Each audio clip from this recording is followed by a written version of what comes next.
Hello, everybody, and welcome to another edition of the Four Corners Podcast. And on this podcast, we have a very special guest. We're going to be joined by local and,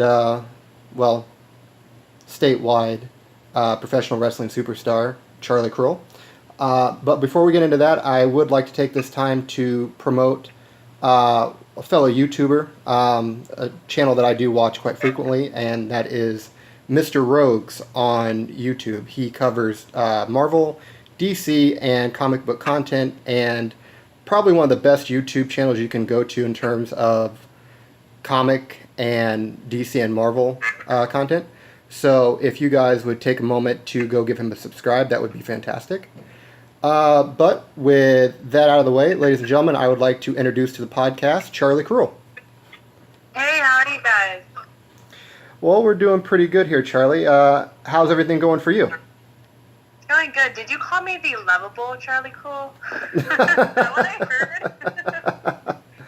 I don't think I said that one. I thought I heard the lovable Charlie Kruel, and I was like, lovable? That's not me. No.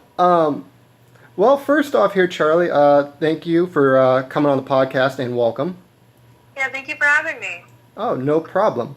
Well, first off here, I wanted to ask you, since there's been this profound movement in women's professional wrestling, how does it feel to be a woman in independent professional wrestling in this day and age? Wow.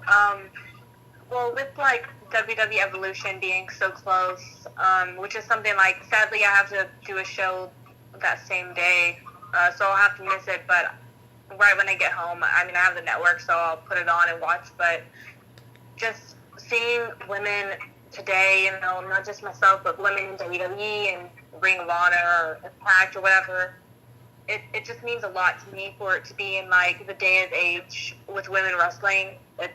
Women wrestling is an amazing thing, and I know on October 20th in Owensboro, Kentucky, me and Tootie Lynn Ramsey are going to be the first women to perform for that promotion, so it's going really well. Well, that's good. I mean, as many people know, and they've gone to see you at various promotions throughout the state and surrounding areas, you have a very close relationship with Jason Saint. Yes. What has it been like working with Jason, and what type of impact has he had on you in terms of your wrestling career? I've met Jason when I was just a fan in 2016 at Indie PopCon when they had a show there going on there.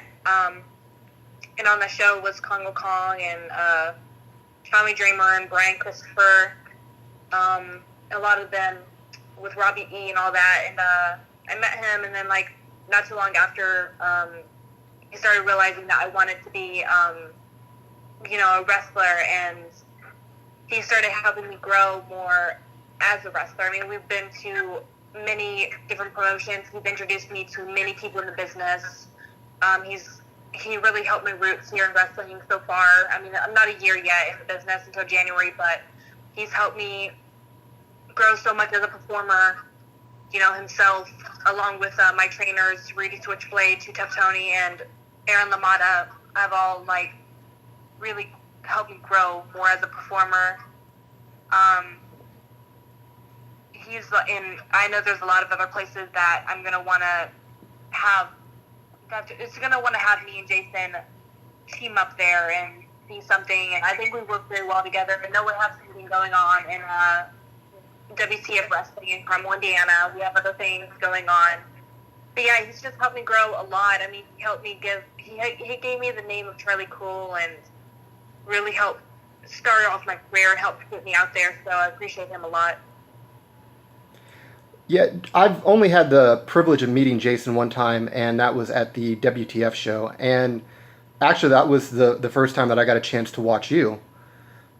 And I just wanted to say, like, at that show, you said that you've been in the business for a little bit under a year, or a little bit over. And I got to say, I mean, the way you conduct yourself, you wouldn't guess that. I mean, you are very poised, and you seem to be very on time with your spots at ringside, and you really have a good mastery and handling on just being a good heel at ringside, and that's really hard to do, especially being so young into your career. It's it's a little under a year. My first year will be in January. I wouldn't really be able to. Well, I do appreciate what you said. I wouldn't be able to like do a lot of this because I've had a lot of people tell me right from wrong in the business, help me grow more as a performer, like Jason, like my trainers, like Amazing Maria, like Shane Mercer. A lot of them has helped really keep me in the spot and really helped me as a performer. And I've wanted this since I was a kid, so I've watched it since I was a kid myself. So I just always knew, like, okay, this is my spot, this is my time to go out, or this is what I have to do this time, and it's a memory game. You know, sometimes you have those brain fart moments, but then you're like, oh, okay. Yeah, I definitely can relate with you on that. I've seen quite a few people have those moments at ringside and even in the ring. And speaking of that, I know you're pretty young in the wrestling business, but so far, have you ever experienced, say, an awkward moment or maybe an embarrassing moment out there in the ring yet? um, hmm. Well, I don't know if this is really embarrassing or awkward, but I was wearing blue lipstick one time at Wrestling Theology, and this fan said that I looked like I just got done making out with a Smurf. And that to me was made me break a little bit. It was definitely something. As awkward and embarrassing moments, I don't think I've really had any yet. I mean, knock on wood, but I don't think I've had any yet so far. But I've had moments like those. We had Anthony Toatelli on a couple episodes ago, and he said this was more of an awkward. This wasn't really embarrassing, but there was a fan that was suspected of having a gun at ringside, and they had apparently to stop the match for a little bit because they weren't sure if this person had the gun on them. Oh, wow. Yeah, he was telling that story, and this was I believe, in a Kentucky show. I can't remember the name of the person he was working, but they had generated a tremendous amount of heat, and this particular fan just had enough and almost took things a little bit too far. Wow, yeah. I haven't experienced that yet. Really hope I don't. Yeah, well, there are a lot of people, like, a lot of fans have killed people that they actually look up to before. Like Christina Grimmie was one. Selena was another. You know, it's very dangerous. It can be a very dangerous thing to do when you're in the public eye because of people like that. Yeah, and unfortunately, those incidents do happen, and hopefully that they're very few and far between. But on a happier note, I understand that you're a Pokemon fan. Oh yeah. So do you play Pokemon Go? I do. I love Pokemon Go. Well, that's awesome. I play as well. What team are you? I am Team Mystic. Oh, very nice. How long have you been playing? Since it came out? Right when it came out, I saw a lot of ads for it, and I was like, hopefully this is free, and it was free. And the first time I ended up deleting it and then getting it back after the winter was over. But the first time I got it, I didn't know you could, for some reason, I didn't know you could choose your starter Pokemon. So I thought they just wanted to give me a Bulbasaur. But it was really new, so I thought it was just like a glitch in the game or something. But my second time, I ended up choosing a Charmander, so. Well, that's a pretty good pick. That's actually the one that I ended up picking to start with as well. Was Charmander. So, what would you say your favorite Pokemon is? My favorite Pokemon is Eevee, and the reason for that, actually, I hope when I get a new puppy and she's a female, I hope to name her Eevee if she is a female and she's small and cuddly. I want to name her Eevee. So yes, Eevee is my favorite Pokemon of all time because she's so cute. But like at the same time, she can evolve into really so many different types of like badass Pokemon that like, I mean, you can't help but to love Eevee. So, do you plan to get like a dog for each type of the evolutions and name them accordingly, or is it just going to be a one-off with Eevee? Oh, that would be a lot. That would be a lot of dogs. Which I don't complain, but my roommates would probably be like, okay, this is too much. But that's not a bad idea. Like, I didn't think of that. Yeah, there's definitely quite a bit of Eevee evolutions out there, and I think there's a couple more coming out with this next generation. Definitely, yeah. I have this bag. It's sadly ripped. And I mean, I still kept it because I love the bag, but I don't use it at all. But it has like it has Eevee in the middle, and then it has all her like evolutions next to her, and I thought that was really cool. Yeah, that is. I mean, I love Pokemon to death. I mean, I've been a fan of it since I was a little kid, and it just always stuck with me. I've been a fan since I was a kid too. Have you played any of like the actual like the video games or? Yeah, my brother used to own a Game Boy, and he used to play Pokemon all the time on Game Boy, and I ended up getting the DS, like the original first ever DS, and one of the first games I ever got was a Pokemon game. And I played that, and I used to own a GameCube that I don't own anymore. I don't know what happened to it, but I used to own a GameCube, and I used to own a Pokemon game with it, and it was my favorite Pokemon game I've ever owned, and I loved it so much. Now I'm like so sad thinking about it because I'm like, I don't even have that anymore. Yeah, I can relate. I used to have a Game Boy Color, and it finally crapped out on me a couple months back, and I mean, just the nostalgia from playing that and just going through and just enjoying the games you enjoyed as a kid. Right.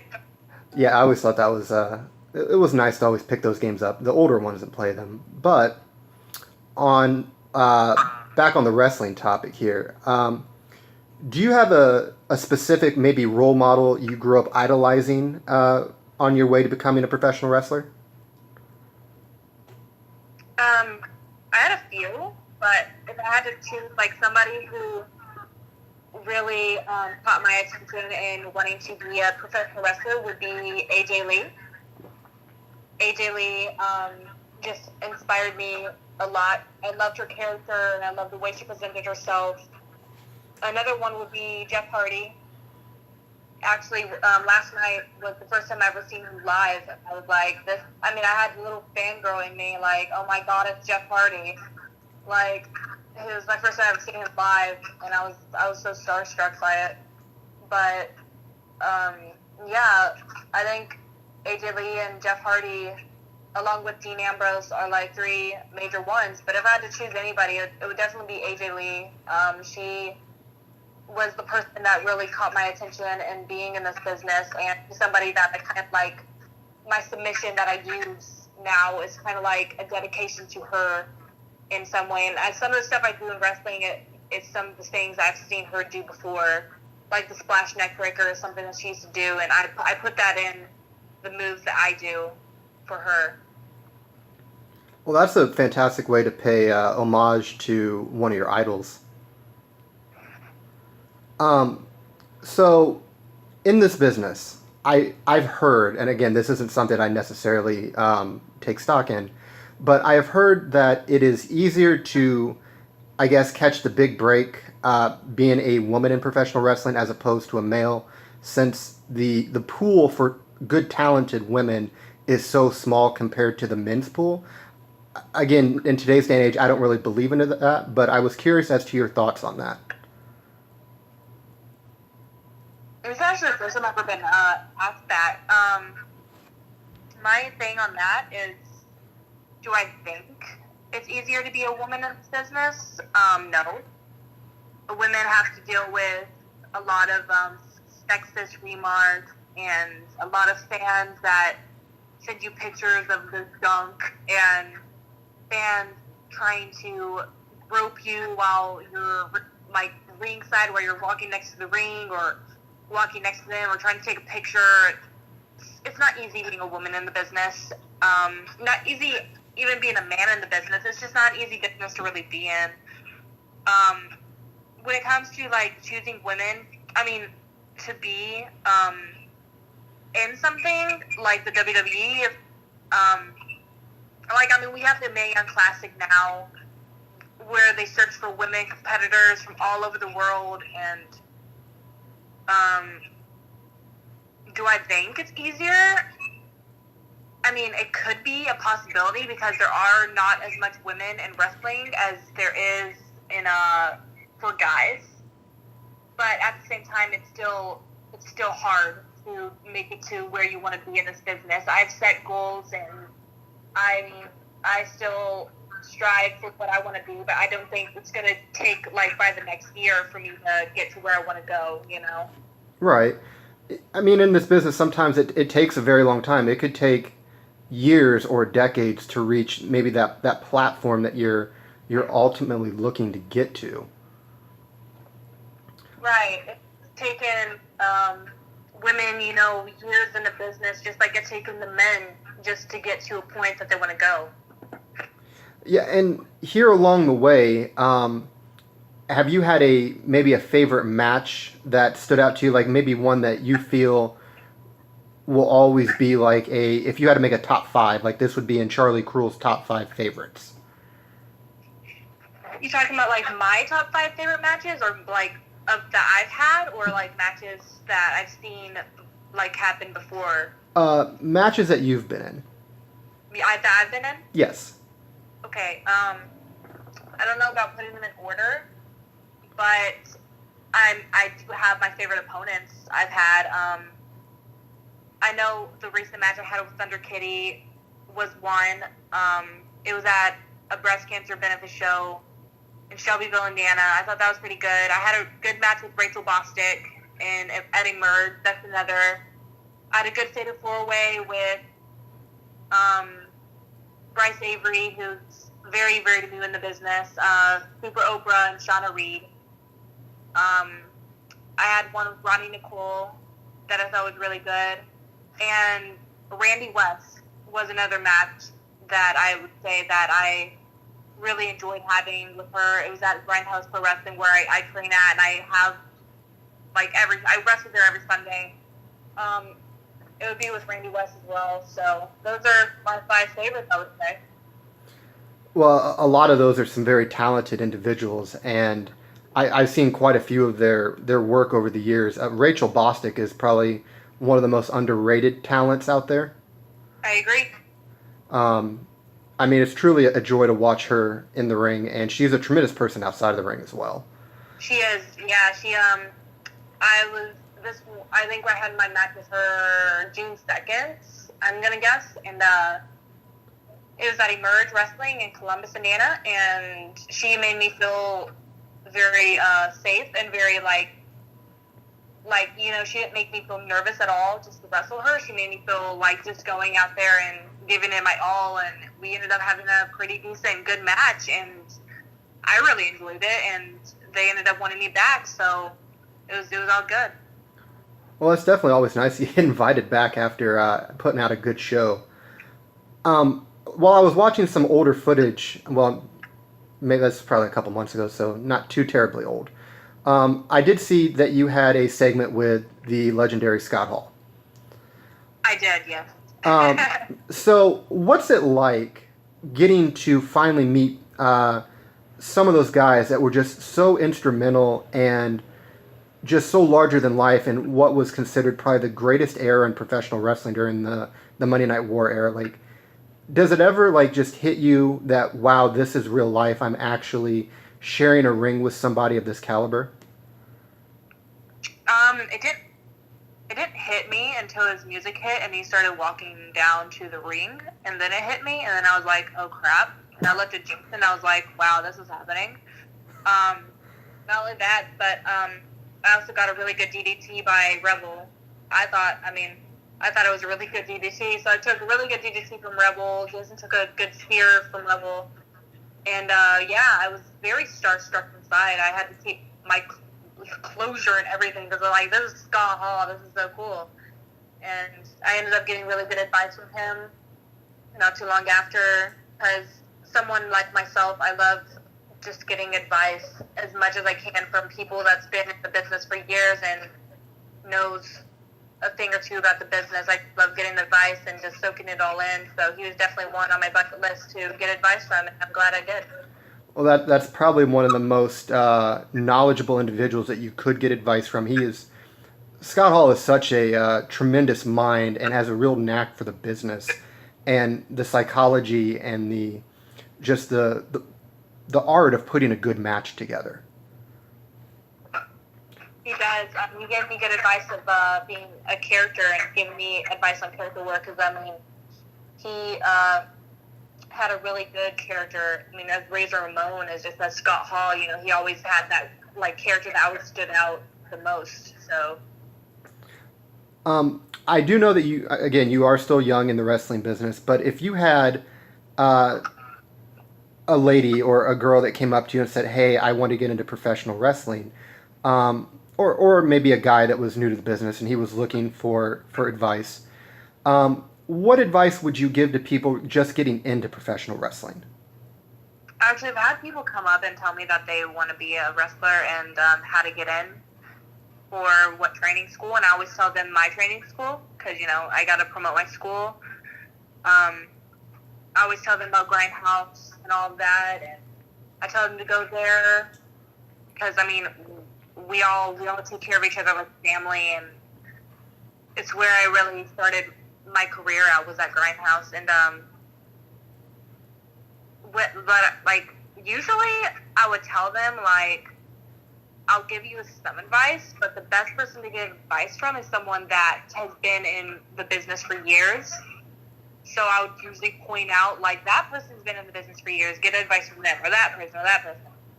But usually I just tell them to keep striving and keep believing in themselves, because if you don't believe in yourself, then no one else will. And that's something I strongly believe. It's something I tell them about my story about how I wanted this since I was a kid, and now I've always been told you're never going to be a wrestler, you're not big enough, you're not pretty enough, or whatever it is, or whatever they wanted to use to try to tear me down. I'll tell them that story, and I'll tell them look at where I am now, even though I'm not anywhere huge yet. It's a start. It's like growing a plant. You have the seed, and you just keep growing, and that's exactly what you have to be in the business. You have to be like a plant, and you start off as a seed, and right now I'm just a seed trying to grow. And a lot of times I just tell them about that story and how just tell them to get advice as much as they can and soak everything in and keep doing things to make themselves get better. That's probably one of the greatest pieces of advice that you could give to somebody. Really anybody that's getting into professional wrestling. I had been told before, when you stop learning in professional wrestling, that's the time that you should get out, because you should always learn every single day that you're in this business. You really should.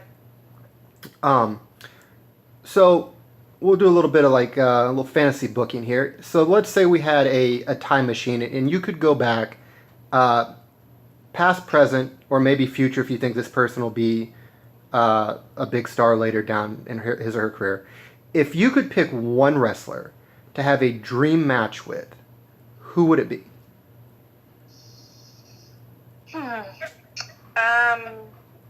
This is a no-brainer, but AJ Lee, honestly. AJ would definitely be number one on my list because, she is somebody, like I told you before, really caught my eye on wanting to be a wrestler, and her character was just outstanding to me and just so unique. And that was just who I wanted to be when I got older and got into this business. So I would have to choose AJ. And that's not a bad pick at all. I mean, that's probably one of the premier female women's wrestlers, maybe of the modern era. She's probably, if she would have been able to go a little bit longer, it's sad that she wasn't able to get a full career, because I think she had a lot of potential and she could have been in the conversation for greatest of all time. And she, there's rumor of her returning Evolution. Do I believe it? I usually don't believe things until I see it. So I'm not saying that she is. I'm not saying that she won't. But I hope she does have a comeback in this career, because there's a lot of people out there like myself that I want to see her wrestle. So. And hopefully that we do get that opportunity at some point. Again, it would be a shame if we never saw her again on the big stage. But speaking of that, is there a particular company, maybe not necessarily just WWE or Impact Wrestling, is there a particular company that you would like to have a match with at some point in your career? I really, I wrote down, places I want to go and wrestle. It's, I have this book that I wrote all my goals and my dreams down, and actually I'm bringing it out because, I need to, remember what I want to wrestle. Fun places would be Shimmer, Rise, Ring of Honor, Fest in Florida, Rockstar Pro. There's a lot of companies that I would like to work with sometime down the road. Yeah, those are a lot of quality companies, especially Shimmer. Shimmer's probably been, oh gosh, the premier female women's wrestling company in probably North America. Definitely, it's something that I'm very interested in, would be to work with Shimmer. So I have seen a couple of your matches again on YouTube, and I understand that you've also wrestled men already in your career. I have. I recently had a match with Scotty Young at a merge, and that was pretty fun. I wrestled, a lot of times I wrestled guys in my own promotion. Freddie Hudson would be one. There's been plenty of guys. I started off wrestling just guys because there's not a lot of women that my own promotion could bring in because of money, and a lot of women are not in that area. So a lot of times, to help me grow more as a performer, I had to wrestle guys because they couldn't bring in a lot of women. That does sound like that's a bit of an unfortunate circumstance, but you were able to overcome that. I mean, obviously you've had quite a bit of good matches with men in the ring. If you could kind of walk us through what's it like trying to go through the psychology for that, setting up that intergender match. Actually, I'm having a intergender match on Saturday versus Richard Starkey for the Grindhouse Intergender Championship. I wish I could see more intergender shows and matches, and I wish WWE and places like that would do it, but they don't. And it's pretty sad that they don't. But I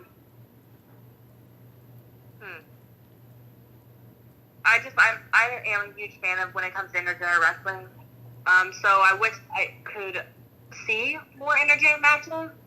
There's a few that go on in these, between, I know recently it was Tripp Cassidy and Shotzi Blackheart, stuff like that. It's fun to watch intergender wrestling and to see women can do exactly what the men can do. Oh, definitely. Yeah, there is nothing that a man can't do that a woman can, and vice versa. Especially in today's day and age, it's such an equal and level playing field, and I feel that now is probably the best time, if you're going to get in this business as a female performer, that this is the time, because there are so many more opportunities afforded to you than there was, say, 10 years ago. Definitely, I agree.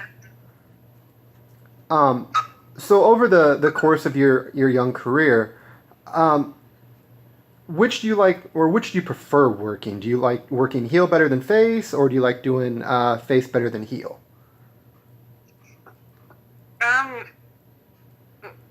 It doesn't really matter to me. wrestling is wrestling, but if I had to choose, character-wise would be heel, because I can be very outgoing at the heel.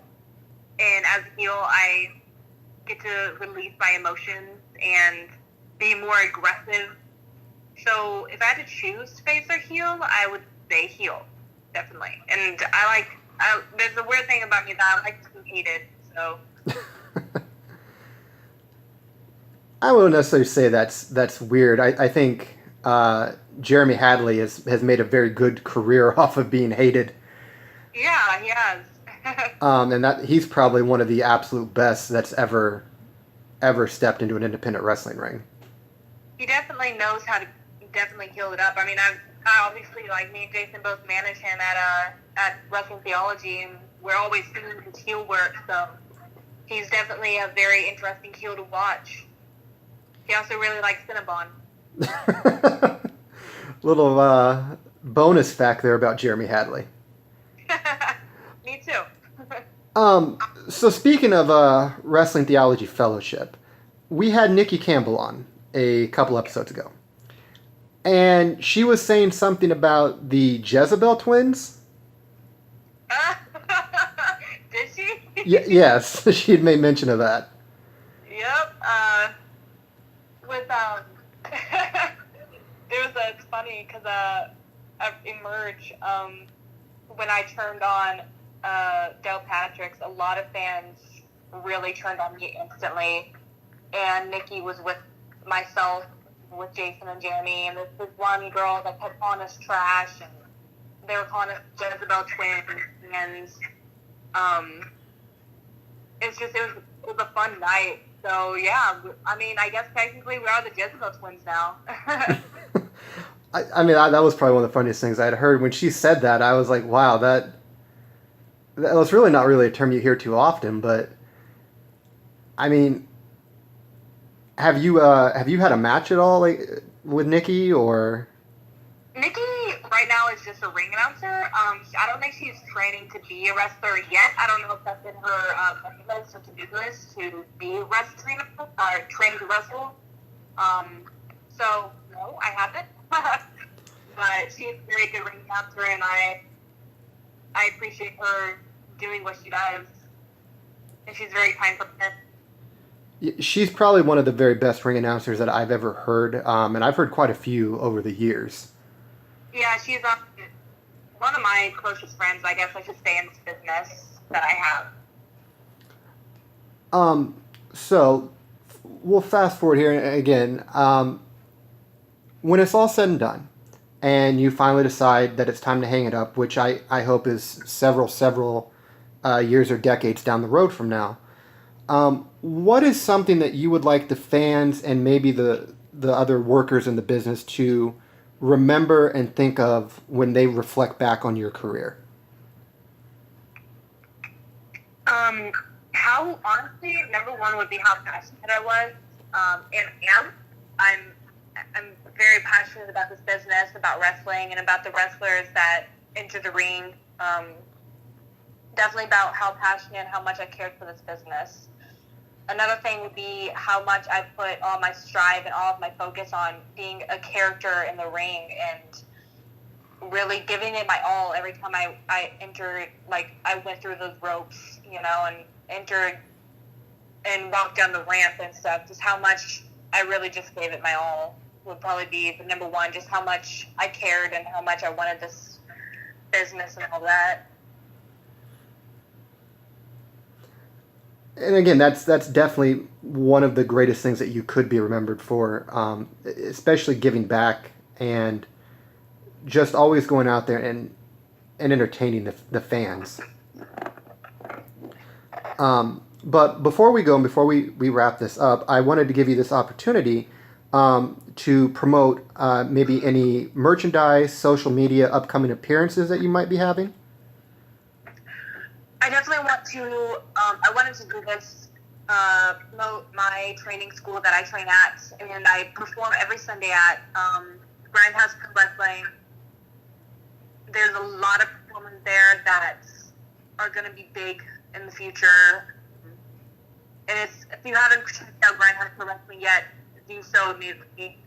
I know we're having a show on Saturday, doors, or I think the bell time is 7, I believe. It's called A Nightmare on Spring Street 7. And that's where I'm having my match for the Intergender title. There's a match between Akira and ZDP, which is going to be a killer match. Billy Starks is going to make her in-ring debut against the Amazing Maria.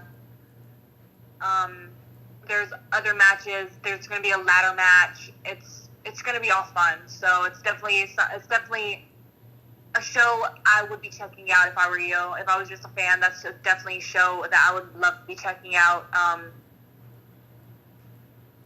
There's a show I'm doing, like I mentioned, Wrestling Theology is next week on Friday. Then I'm going to be having World Wrestling Alliance in Owensboro, Kentucky,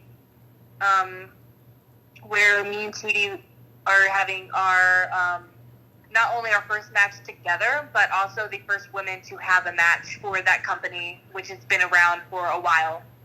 So, yeah, so far, besides AWR and Indy on October 28th, that's it for October. I have some stuff in November and December, and I'm having a few dates already planned for 2019. So I'm hoping 2019 is like the year of Kruel, is what I would like to call it. Well, I like the sound of that one. That does sound pretty catchy. Yes. Thank you. Oh, no problem. So do you have any social media that the fans and maybe other promoters could reach out to you on? I always go under at Charlie Kruel. I'm on Facebook as Charlie Kruel. Twitter and Instagram is both at Charlie Kruel. And on YouTube, you can find me under Charlie Kruel Wrestling or just Charlie Kruel. But yeah, those are the social medias that I have. All right. Well, Charlie, again, I would like to sincerely thank you for taking time out of what has been a very busy schedule for you to stop by and join us here on the podcast. No problem. Thank you for having me. All right. And guys, we will wrap this up here. Remember to check Charlie Kruel out on all social media platforms and to definitely check out these upcoming shows that she has mentioned, because you definitely will not want to miss out on any of this great action. So for us here at the Four Corners Podcast, we will see you guys next week. Take care.